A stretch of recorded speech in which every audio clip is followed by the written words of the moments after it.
Let's start off with details of how a panicked China is now in damage control mode after a Russian news agency reported that 45 Chinese soldiers died in the 2020 Galwan clash. China's People's Liberation Army officially acknowledged for the first time the death of 5 Chinese soldiers who died during the Galwan border clash.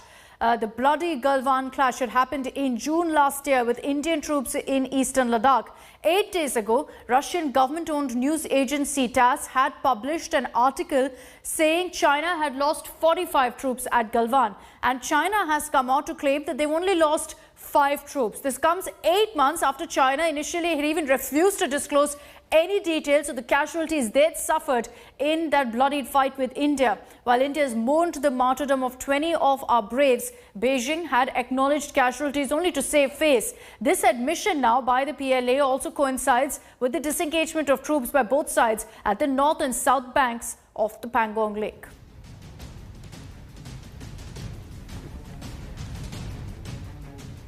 Now let's take this across to our senior executive editor Gaurav Sawant, who's joining us live from Leh. Gaurav, this admission from China, half-baked at that, the timing of it and how it's come out right now, the reason for it is clearly because there has been details that have come out about how many soldiers China lost. Russia has come out to say that 45 Chinese troops had died in Galwan. China now attempting damage control and saying only 5. You're absolutely right. This is Chinese damage control, but rather late in the day, because 8 days ago, the Russian government agency TASS had reported that 45 Chinese servicemen had been killed in May-June 2020 in Ladakh. They also said that 20 Indian soldiers had been killed in action. Of course, India acknowledged the martyrdom or the fact that we lost Colonel Santosh Babu and 19 other braves in the Galwan clashes on the night of 15th June 2020. But China did not. China just said they too had suffered casualties. They kept quiet about it. Indian Army's assessment, and I spoke to Lieutenant General Y.K. Joshi, Army Commander, Northern Command, just 3 days ago.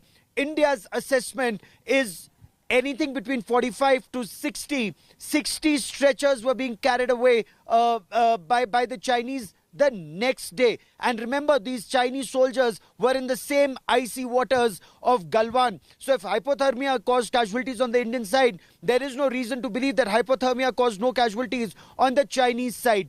But the Chinese were rather shamefaced. Again, this is source-based information. Sources tell India today that some bodies had been handed over, and more than 4. Some bodies had been handed over to the Chinese by the Indian side subsequently. Some Chinese bodies that had washed downstream after that bloody clash that had taken place, at the line of actual control, and perhaps a little deeper on the other side. So when those bodies were washed, they came downstream, they were handed over to the Chinese. So everyone knows it's a fact that the Chinese are being economical with the truth. The Russians have exposed them completely. India is being extremely polite when the Indian Army assessment is Chinese casualties and fatalities between 45 and 60.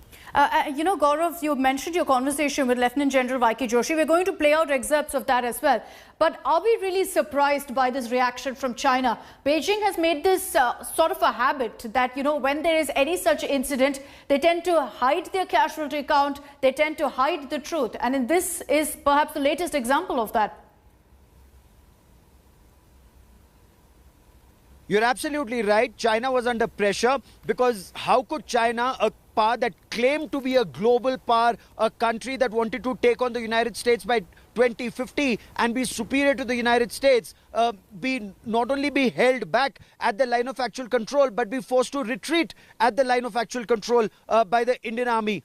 This was a rude awakening for the Chinese, a wake-up call that India was not only willing to shed blood to protect the LAC, but also was willing to take lives to protect the LAC. And that's exactly what India did at Galwan. If you notice, post-Galwan, the Chinese action was rather restricted. It was India that was on the offensive on the quid pro quo operations that had taken place on the night of 29th and 30th of August when India went and took control of the heights at South Pangong Tso. And if you hear that conversation that I had with Lieutenant General Joshi, he was very clear that India was on top of the OODA loop. And OODA is, observe, orient, direct and then act, decide and then act. So before the Chinese could realize that the Indians were already on the south bank of Pangong Tso, they were orienting themselves. We were already then on Razangla, Richinla with our tanks. By the time they reacted to that, we were already on the north bank of Pangong Tso and in control of dominating heights. And then before the Chinese could react to that, India was already on Anila peaks, taking full control of passes and peaks there.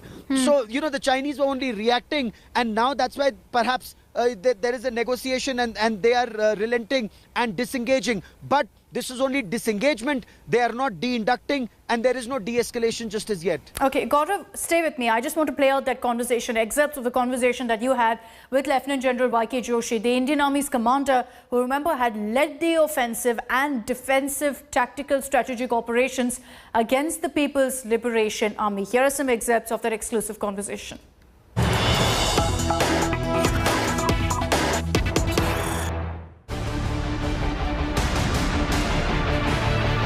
Over a period of time, you mentioned earlier that I've been here since 2010 in Ladakh. There was a time when, we had very limited forces. There were only 2 battalions which were looking after the entire eastern Ladakh. Hardly there used to be face-off. We used to meet each other.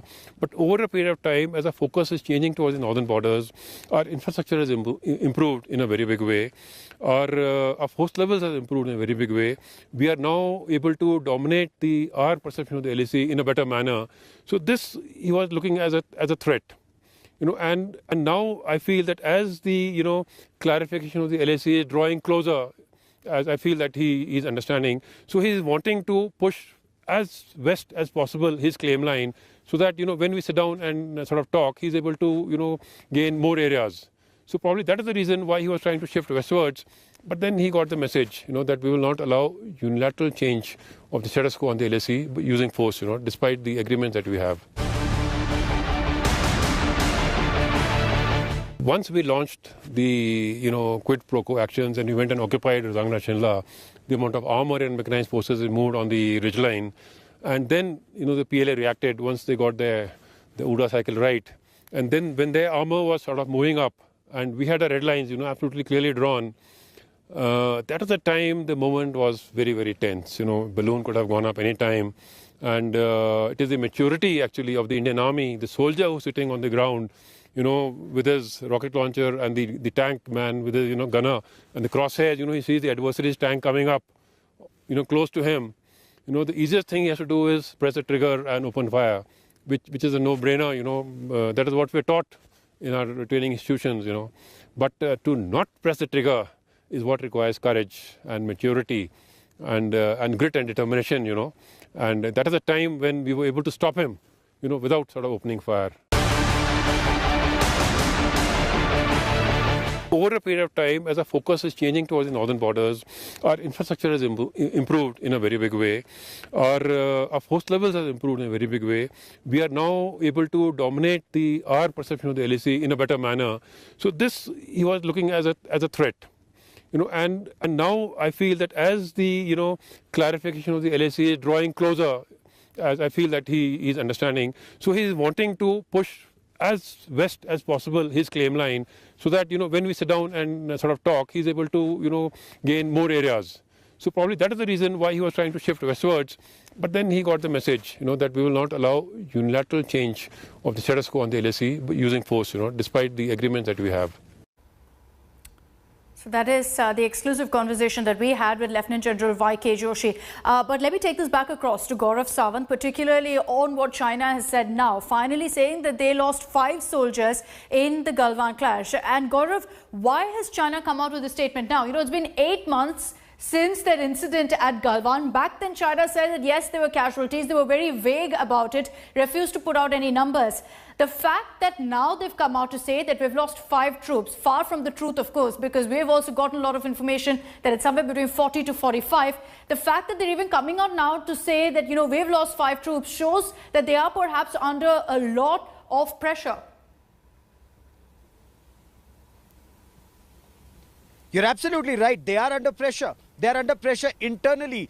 There were questions that were being asked of, one, why did China undertake this operation? What were the gains for China, especially when they now have to step back? And perhaps in the times to come, there are consequences for Beijing in this. Chinese social media network Weibo was asking questions. Chinese netizens were asking questions. Overseas Chinese are asking questions. The fact remains, this is something that is hotly contested, but remains a fact.